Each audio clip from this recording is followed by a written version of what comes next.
Okay, this auger shell has proportionate segments because these middle lines are parallel. And whenever you have middle lines that are parallel, then we are saying that these sides of it are going to be the transversals of those parallel lines. And so what do we get? We get proportions that we can set up. It's only asking us for what's the value of x, so I'm just going to solve that one. But if we said right to left, 10 is to 11 as x is to 8.8, say 10 is to 11 as x is to 8.8. And when we multiply the diagonals, we get 11x equals 10 times 8.8 is 88.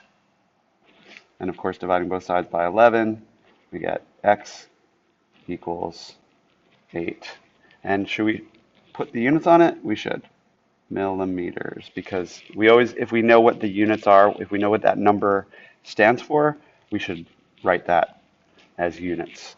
That's at this point in your life, you should always put units, and you're going to run into teachers that will absolutely mark it wrong if you don't put the units on it. Might start doing that for kids next year just because it's a habit that we got to start